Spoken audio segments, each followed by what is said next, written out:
Hello, welcome to a vlog. I decided to do a reading vlog. I kind of want to do a good amount of these. I've been really enjoying watching reading vlogs, so now that I have this new camera, I think I want to actually film reading vlogs. So I've had a couple of different reading vlog ideas, and so this is the first one I'm going to be doing. And this one's also going to be a series of them where I guess I'm just going to call it like people in my life recommend me books. And so this first episode that you are watching is going to be friends who have recommended books to me, and I'm going to read them. My first friend who was, I guess, the one that like started this idea, and that is Ryan. My wonderful friend Ryan. Here's a picture of him and me. He's one of like my favorite human beings, and when I knew him, I didn't really know him as much of a reader, but he's been reading a good amount lately, and he's been like posting the stuff on Facebook of like the books he's reading, and he recently reached out to me and told me to read this one book. So that book is, let me grab it, this one, The Midnight Library by Matt Haig. So this book has been on my radar for a while now because it's super popular. Everyone's like reading this book. And in my mind, I was like, I mean, I'm a little bit interested, but not really. I'm only interested because I'm just like, what is everyone like raving about? To be honest, I have no idea what this is about. I just was like, I'll wait till it comes out in paperback, or maybe never. It just looks like, you know, literary fiction, which is not my genre. It's not my cup of tea. But Ryan's really, really enjoying this a lot. And so is the whole world. So why don't I just give it a try? See if I'll love it. Maybe I will. So yeah, so I'm going to finish uploading some footage, and then I'm gonna go to the laundromat and do some laundry. And while I do laundry, I'm gonna sit there and I'm gonna read. I'm gonna start reading The Midnight Library by Matt Haig. I hope no one's there, so that way maybe I can film myself reading while at the laundromat and no one will look at me weird. Hi, from the same spot, same day, just a different top. I did go to the laundromat, but I forgot to bring my camera with me and my phone, so there's no footage there. But I did start reading The Midnight Library while I was there, and then I realized as I'm reading this, I really want tabs and my highlighter and post-it notes, because there were so many moments where I was like, I want to highlight that, I want to highlight that. Oh, I have a note that I want to make. Like, so now I've got my tabs, my highlighter, and like my post-it notes, the pen, and I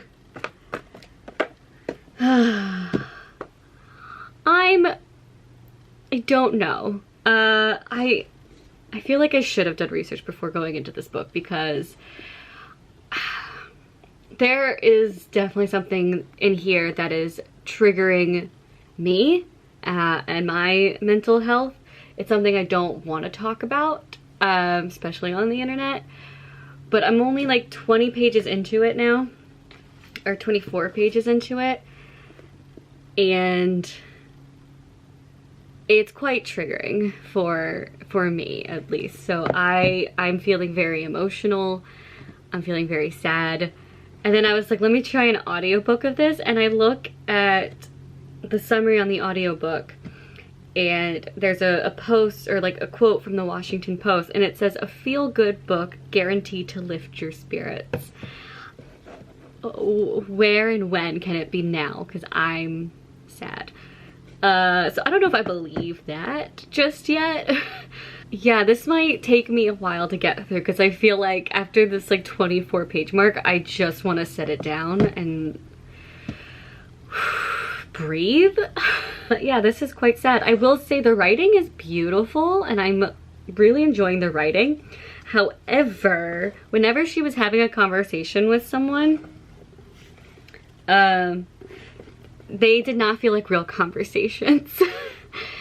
Like, the conversations just felt so info dumpy, to the point where I'm like, you could have given me this information in a different way, but like this communication between these two people is just like, it feels forced.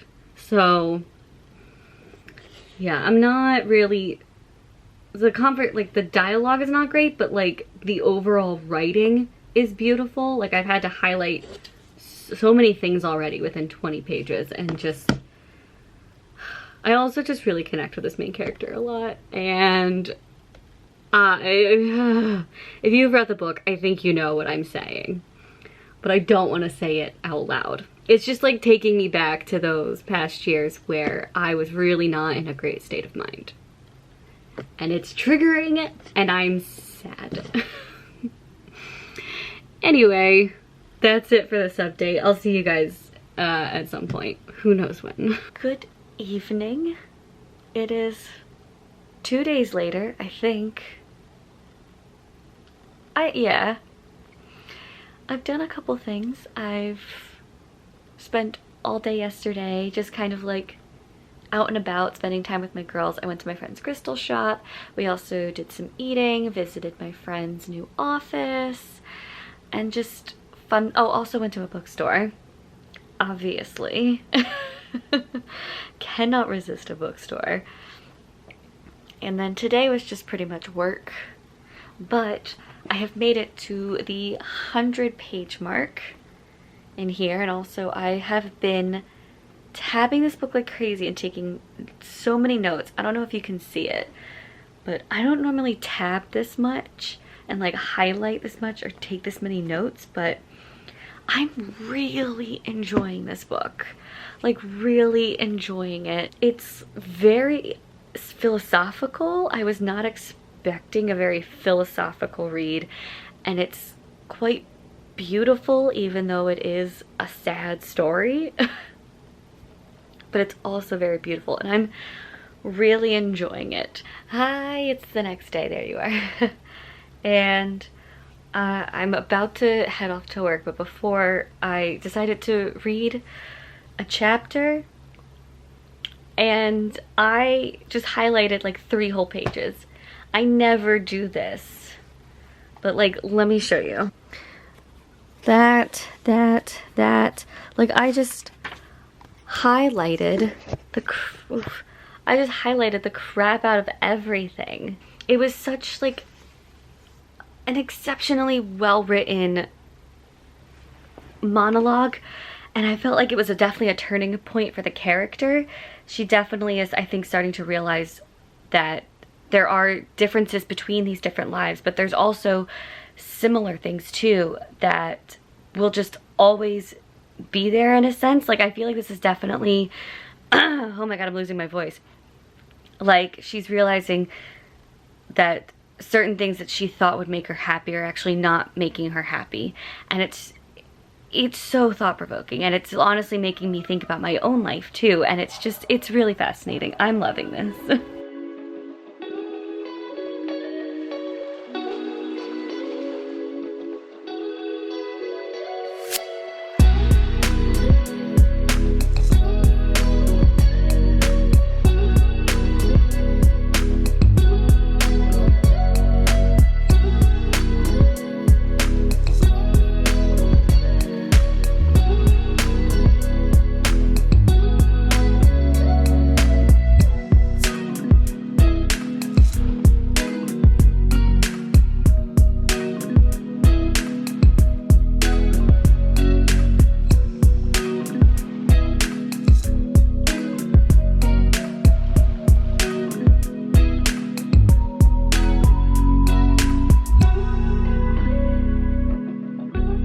Yeah, ignore the mess behind me.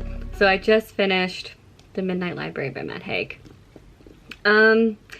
So I went into this thinking I wasn't going to like it. I don't know, just because it's like so hyped, and I didn't want to read it during the hype, and I also was like, I'll wait until it's like in paperback so it's cheaper or whatever. But honestly, thank you, Ryan, for recommending this book, because just wow. I don't know if you saw in that last clip, but I was highlighting a lot. Look at this. Okay, I don't think it's gonna focus on the book, but I think you can see like the amount of tabs, the amount of which I highlighted and wrote in this book, because it just, I really connected with this book and this story on a very deep level, which I wasn't expecting. But because of that, I felt all the sadness that was in this book, but also all the uplifting things. Like, it was such a great mixture of both of those things, I believe. This book also has a lot in it that I was not expecting. Obviously, all the philosophy that was in here I was not expecting. It also kind of like randomly felt like a self-help book within a storyline. It was so weird, but like, I loved that because I do enjoy self-help books. And a lot of things that were said, which is I think why I highlighted a lot of things, were a lot of things that I think I needed to hear. Either past Ellen needed to hear, current Ellen needed to hear, future Ellen needs to hear. Like, it was just a lot of things that I feel like have been said before, but at the same time, I need to hear these things. And I need to like remember them, which is why, again, highlighted them so I could just turn to it and boom. So this it talks a lot about regrets. It talks a lot about mistakes that were made. There's a lot of love. There's a lot of hate. There's trigger warning for self-harm.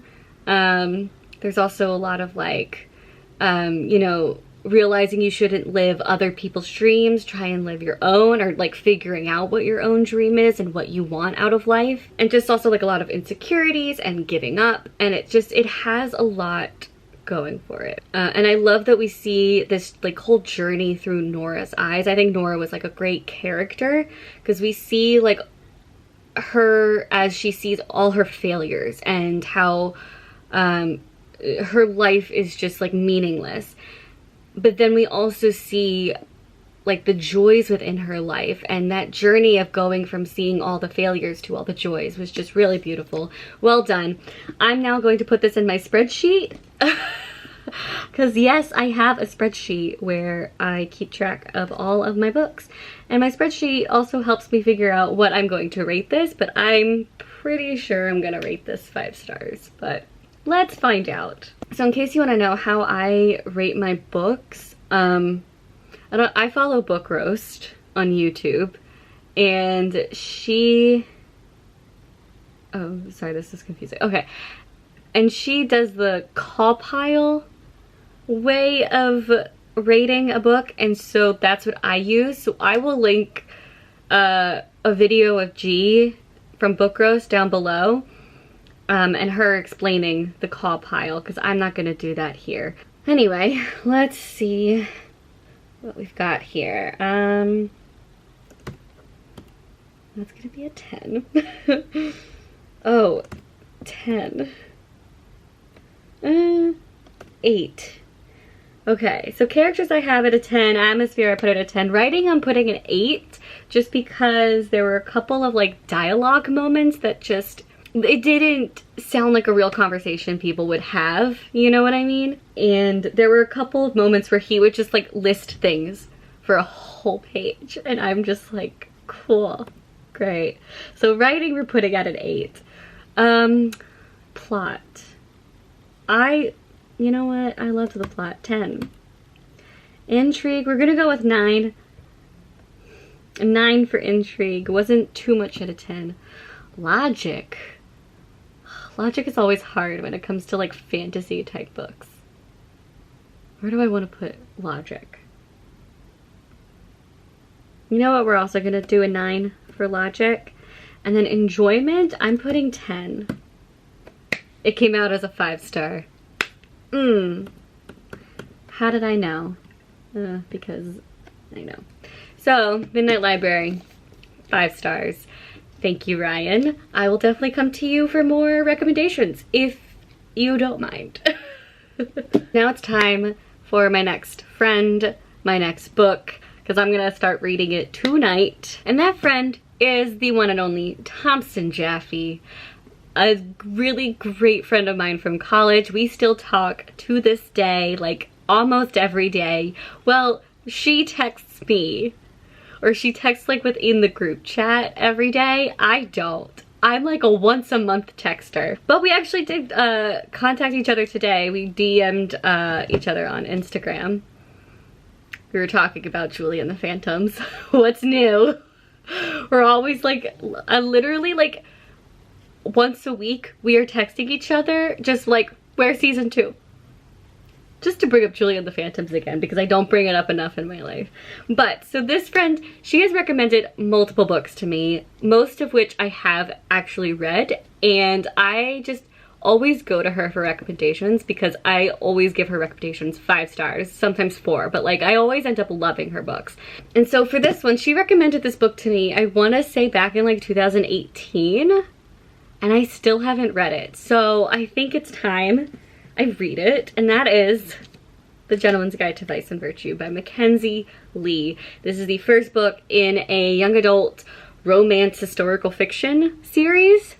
It's also queer, and I'm very excited about it. I don't know a whole lot. I just remember this being like the talk of BookTube. Like everyone was talking about this, everyone was hyped about it when it first came out. Now that that hype is gone, I feel a little bit better going into this. So we're gonna get started with Gentleman's Guide to Vice and Virtue. It is a bit long, but thankfully my library has an audiobook for it, so I am gonna go for a walk tonight because my physical therapist says I should go on walks. So we're gonna do that, and while I'm on the walk, I'm gonna listen to my audiobook. I'm excited. So I came back from my walk, had dinner. I'm still reading this. I'm about like 80 pages in, so I'm halfway through chapter 5. I am flying through this book, which is surprising. I didn't think I would fly through it so quickly, but I'm liking it. I don't think I'm loving it, but I'm enjoying it so far. I can't help but like as I read this, I am just picturing this as Anthony Bridgerton and the Duke of Hastings fan fiction. Like, Montague is definitely Anthony Bridgerton. Percy is definitely the Duke of Hastings. And then I'm picturing Felicity as Eloise Bridgerton. Tell me I'm wrong. It's weird because it's like, I don't like our main character Montague, but I have a feeling that by the end of the book, he'll grow on me and I'll like him. Kind of like with Anthony in the Bridgerton series.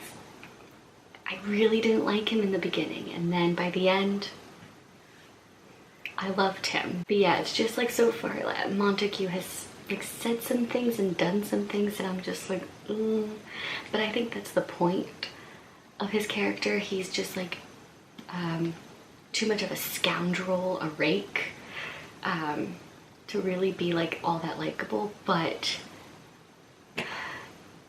I feel it, he's gonna become likable, but he's just like not saying and doing the right things, and it's causing a rift between him and like a bunch of people.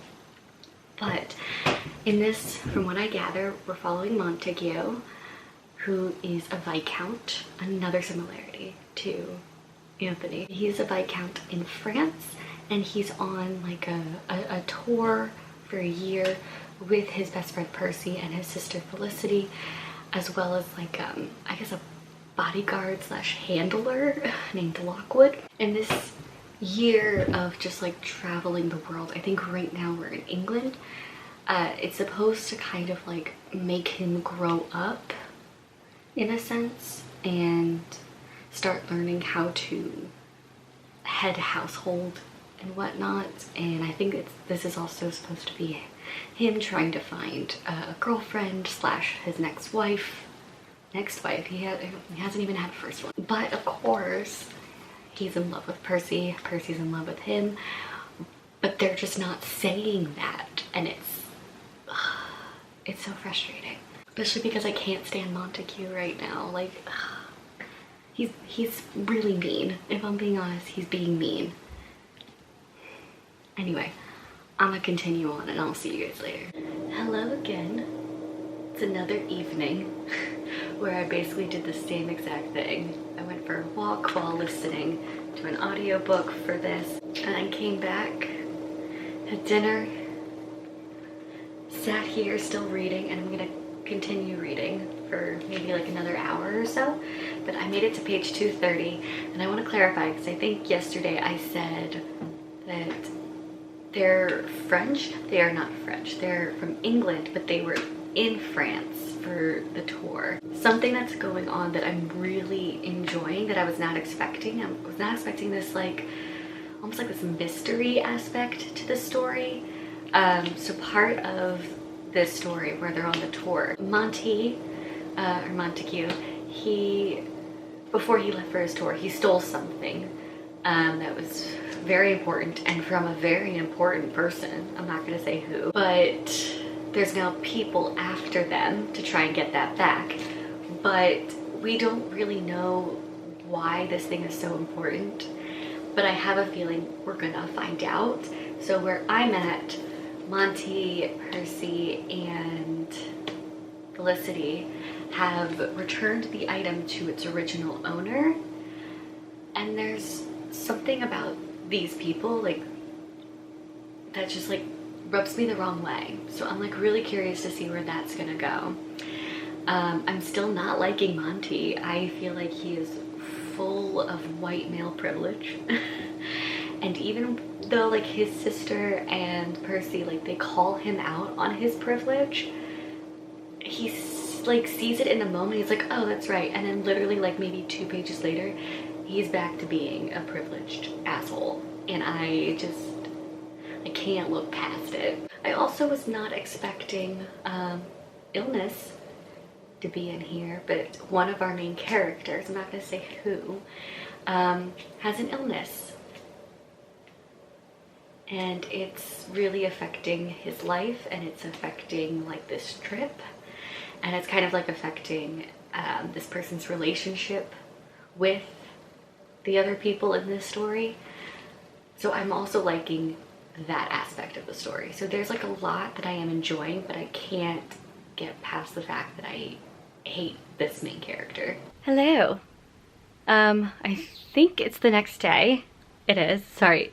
Days blend together, so I don't ever know where I'm at in life. But I think it's the next day, and I just read another 100 pages of the book. I was listening to the audiobook as I was getting ready. I'm about to go out to a party, so hence why this is all looking like this. But as I was getting ready, listened to 100 pages of the book, and I'm really loving where this book is like going, like story-wise.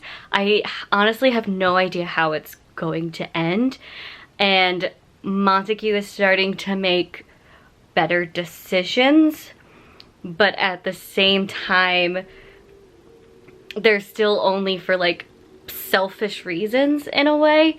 So I still don't really like Montague, and I don't know what Percy sees in Montague, but I just left off there on a ship, and Percy and Monty just had a little connection, and yeah. So I'm very much liking where the story is going. Back in my kitchen, reading. We're back here. I feel like this is just where I've been reading most nights. But, where am I? I'm around like 430. So, almost done. I just have this much left. I'll probably be finishing it tonight, so I will see you again tonight. You can't really see it, I don't think, but I dyed my hair today. I went like a reddish blonde because I'm thinking about going back to my red hair. But I did not have enough for my full head of hair. I did not have enough hair dye for my full head of hair. So it does look a little weird, so I'll have to fix it later. But today has been a good day. Oh, the last time I talked to you was the part. Okay, that was like 2 days ago. Anyway, today's been a good day. I finished another book, because I read multiple books at the same time. And so I finished a book today, and I loved it. It was great. And then I had a little Zoom meeting with my cousin, Gemma, for our book club. I just realized I called it a book club. We did a buddy read for a book last month, and so we were finally just like talking our full thoughts today, but also just like catching up. And yeah, so we definitely want to keep doing it. It's very fun. We like reading books together and discussing it. But now on to this book. So I just got to a part that basically Monty and Percy have had a fight. Which I feel like they've had like multiple fights in this book, but like this has been the main one. So we had pirates in this book, which I really enjoyed, and I liked their little like storyline, I guess, like the pirates. And now we're in Venice, which I've been to Venice, so I always love reading a book that takes place in Venice because Venice was gorgeous and such a fun place. I like the location of Venice, even though we basically just got here, so I haven't seen too much of it. But let's discuss this like fight between Monty and Percy. It's another fight about how Monty has a lot of white male privilege and he doesn't realize it. And there's like a moment where Percy is like, after this is done, like, let's run away together. And Monty doesn't want to do that. So, what was it? So Percy said, oh yeah, he said, what are you more afraid of? Him being Monty's dad, or not having all the privilege his money buys you? And I was like, yes, Percy, I know you've been calling him out on his privilege this entire book, but like, just keep doing it. Oh, dinner's ready. Give me a second. Anyway, so he's calling him out on his privilege, rightfully so. And it just like so annoys me that Percy is still choosing his privilege over his love for Percy.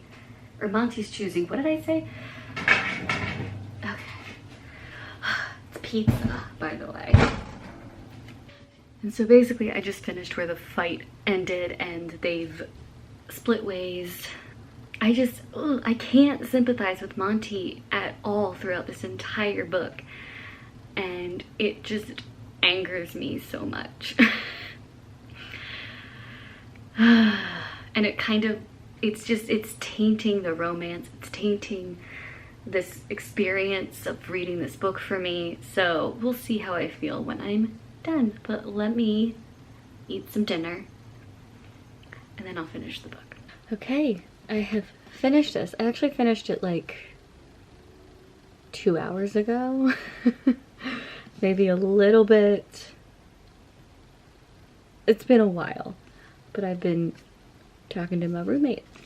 But I finished this. I also read the author's note, which I think was very beneficial. It really gave some backstory to like the history and how it connects to this story and what she got from history to add to the story. So like what was realistic about the story. Final thoughts. I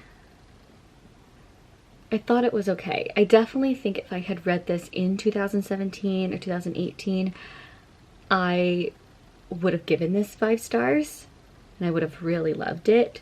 But I think the fact that like throughout the entire book until like the last chapter, it was our main character just exuded white male privilege. It kind of tainted everything else and took some of the enjoyment out.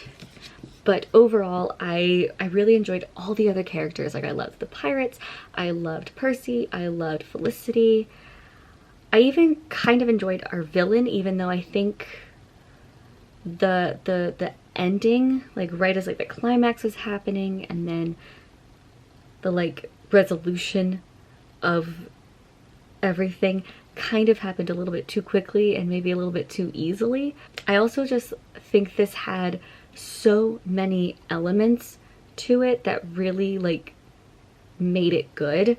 Like we had historical fiction, we had romance, we had adventure, we had pirates, we had someone with a chronic illness. Is that? No, that's not a chronic illness.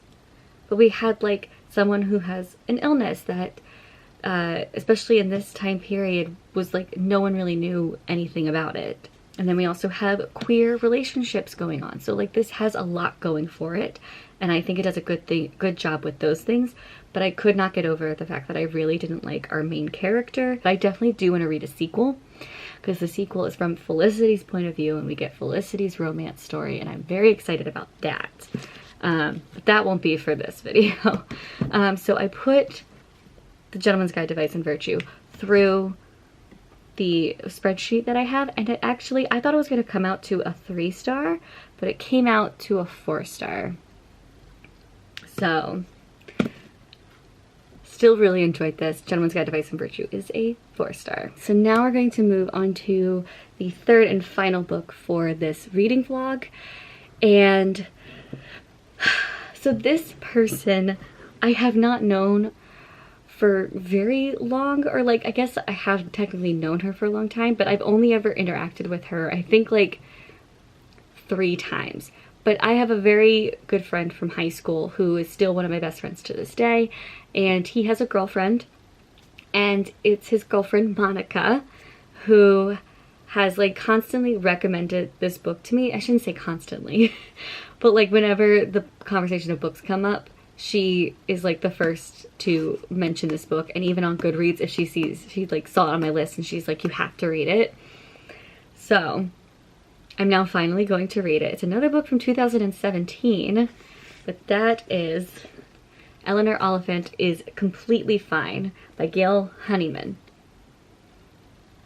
I actually don't know, I think when I first got this book, I knew a little bit about it, but since then, I've just completely forgotten what this book is about. I have a feeling it's contemporary, and I do like contemporary, and obviously it's going to be about Eleanor Oliphant, and it says she's completely fine, but I feel like that's a lie. But let's see how I feel about this. I'm probably not going to start this one tonight, though. I'll probably start this maybe in like 2 days. I don't know yet, but here we go. Hello.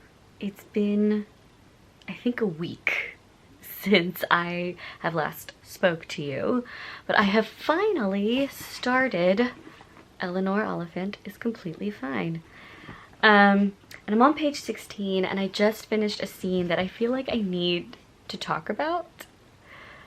So we're like learning about Eleanor Oliphant, her life, who she is, and I just finished reading the scene where she is getting her hoo-ha waxed. And like all the side characters have been saying that like they don't like her and whatnot, and like really like have been kind of mean, and I'm just like, okay, she's just a boring girl, let's not be dramatic. And then she turned basically into a Karen when she was getting her hoo-ha waxed, and I'm not okay with that. I'm like, you know what, I'm on the side character sides. Eleanor's, I don't think I'm really liking Eleanor, our main character.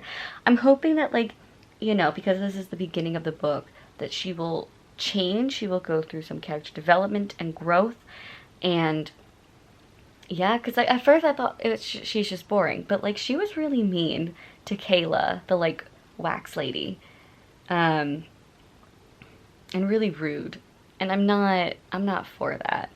So we'll see, but that's how I'm feeling right now. I'm not that much farther, I think, from when I last saw you. I'm at page 67, and I just have thoughts because I'm not really liking this book, and I feel really bad about that. I always feel bad when I don't like a book, but like, especially when I honestly thought I was going to be giving 5 stars.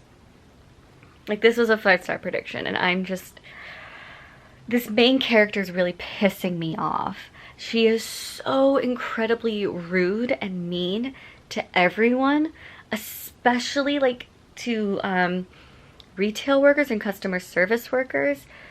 And like the things that she thinks in her head when she's dealing with them, it's like, okay, so she doesn't realize she's being rude and mean, so that just makes her stupid, but also like she's still being rude, and then she's like, oh, well, this customer service person's being rude to me. It's like, no, you're just being an idiot and rude, so that's their reaction.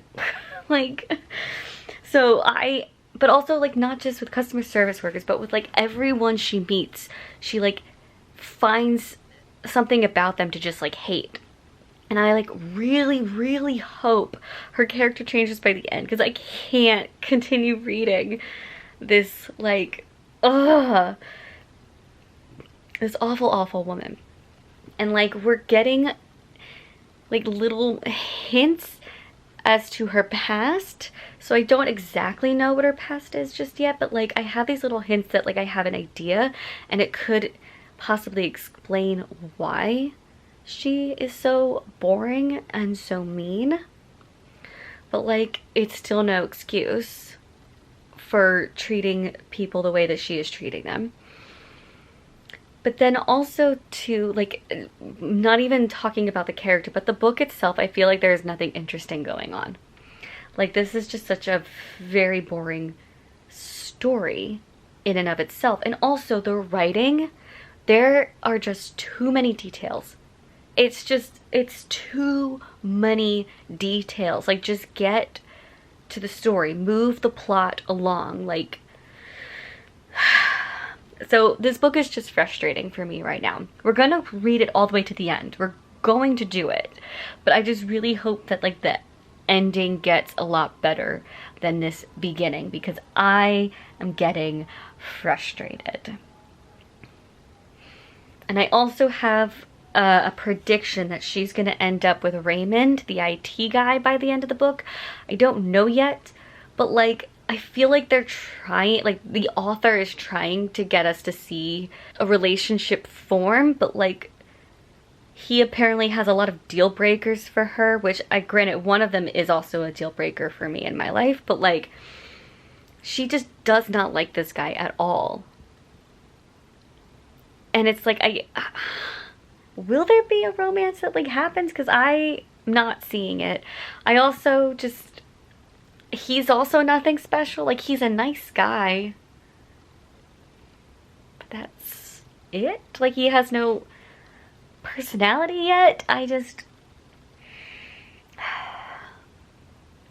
getting a little frustrated.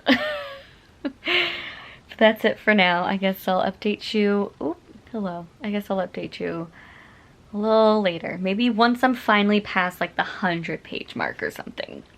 This lighting is probably not great, and also you are sitting on top of a coffee cup. But I have gotten through a little bit more of this. I'm at page 189. I'm liking it better. I was really hating it in the beginning because I was really hating the character, and I was finding the story just really boring. And honestly, if I wasn't reading this book for this video, or if my friend hadn't recommended this, I probably would have DNF'd this. But I'm going to see this book to the end because of this video. And to be honest, I'm kind of happy about that because I am starting to like it a little bit more. I'm liking her a lot more. The plot is still kind of like boring and very slow paced, which is why I'm reading this very slowly. I honestly don't know how long it's been since I've last seen you, but I want to finish this book today. But yeah, so I just want to update that I'm not hating it as much as I was. Our main character has gotten a lot better. She can still be a little bit rude here and there, but like she's a little bit better.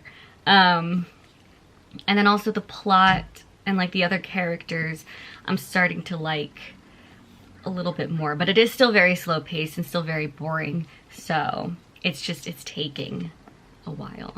I am curious to see what's gonna happen though with the musician, just because we haven't focused too much on the musician, and I thought that was gonna be like, I just farted, did you hear that?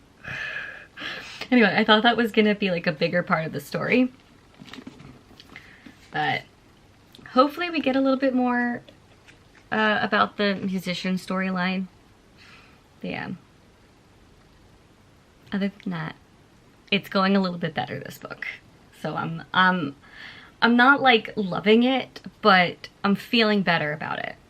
Okay, so I know I said to like let's get back to the musician storyline. I take all of that back. Ugh, okay, so I just started the Bad Days, or the Bad Times, what was it? Bad Days. I just started the Bad Days section. And it's all about, we're going back to like her obsession and love for this musician, which while I was reading this book, it started to like that obsession started to fade, and I was like, okay. But now, oh my goodness. It's funny because it is self-aware, and it's like saying like, yes, this is pathetic and acting like a love-struck teenager. But like her after reaction of learning that this musician and this singer is never gonna give her the time of day, like her reaction to it is just so over the top and dramatic. And it's like, you're a 30-year-old woman. You should know that like a musician is never gonna give you the time of day. Not saying that like, you know, it's because Eleanor is like not a great person. It's nothing to do with that. It's just like, he is a musician. You are in a sea full of thousands of women. Like, it's just, it's not gonna happen. And so it's just, it really is pathetic reading this part of the book, just because like, sorry, I'm back to being frustrated with this book. It's making me mad. Because like, it'd be fine if like this was from the perspective of a teenage girl.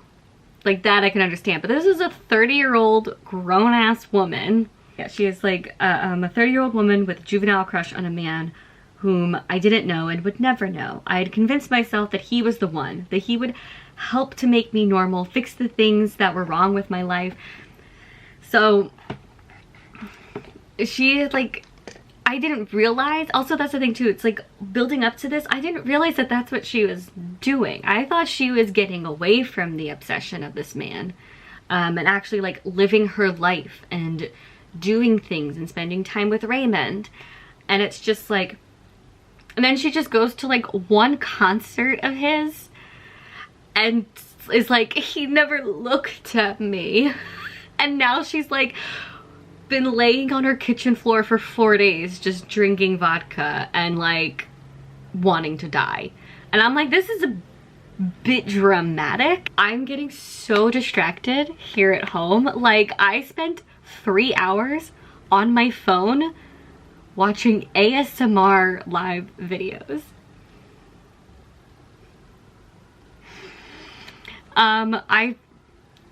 I never understood ASMR videos until today. I'm not kidding. I've known about ASMR videos for years, but I've just never like gone into that world. And I stumbled into that world today while on my phone. And I spent 3 hours watching ASMR videos, and I get it. I understand now, and it's all I want to do. But I need to finish this.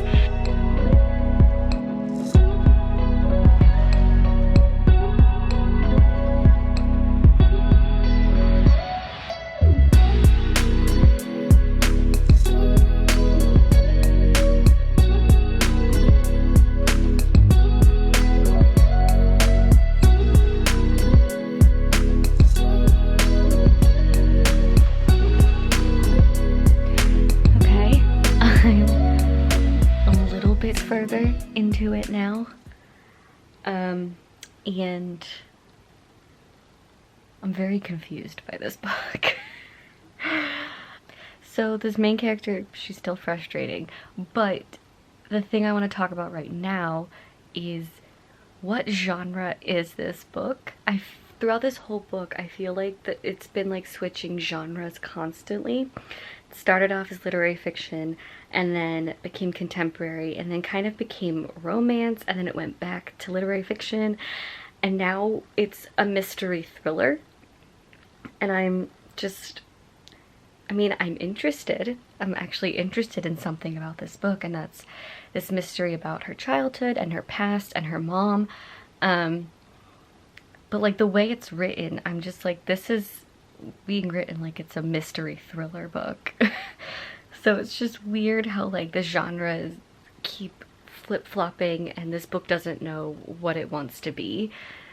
But again, we're gonna keep reading and we're gonna try and find out. I think I know what like the twist is gonna be, because now apparently this is a mystery thriller and I think there's gonna be a twist, and I think I know what the twist is, but we'll see if I'm right. Okay, so it's the next day. It's morning. It's still morning? Yes, it's 11:30, so it's still morning. And I finished Eleanor Oliphant is Completely Fine. And I feel like my thoughts on this book have changed.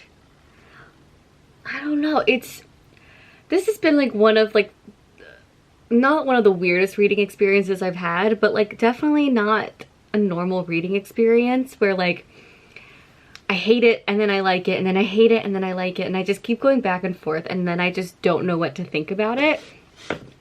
That's kind of how I'm feeling with this. It's like, I mean, you were there. I was hating this book. I was not liking it. But like the more I think about the book, the more I like it. And I definitely did like the ending. I thought the ending was nice. I like that, like the romance that's within this book, it didn't end like typical romances do. And like the journey with that romance isn't your typical romance story. Also, I said I was like, I'm predicting a certain something. It did not, what I predicted was not true. And actually it did throw me a little bit of a surprise. Like the characters are still a little frustrating to read, honestly. But I don't know, the more I read it and the more I think about it, the more I don't mind the characters as much. I do think the writing was kind of all over the place and most of the plot was pretty boring and unspectacular. So like I still have things about this that I don't particularly like, but I have ended on a more of like, you know what? I don't hate it anymore. And I'm glad that I actually finished it and didn't like, you know, DNF it like I was thinking about doing earlier. So let's see what I'm giving this star-wise, because I'm not sure if it's like a 2 or a 3, but it's gonna be one of those. So let's figure this out together. I think also too, what would have definitely helped me to read this faster and maybe enjoy it more is if I had an audiobook for this, but my library did not have an audiobook, unfortunately. And then I found like a free audiobook of it online, but when I started listening to it and reading it at the same time, it was like a completely different book. So I don't know what was going on with that. Okay, so it did come out as a 2-star. So it's a high 2-star, so it's almost at the 3-star mark for me, but it's still a 2-star. Didn't particularly like it all that much. So if we're putting them in order, this is my least favorite, but still like definitely one I think I'll constantly like think about, even though I didn't really like it. And then next would be The Gentleman's Guide to Vice and Virtue by Mackenzie Lee. Had a fun time with it. And then my favorite, The Midnight Library by Matt Haig. That's how it is. Thank you for watching this video, and I'll see you guys later with more. Bye.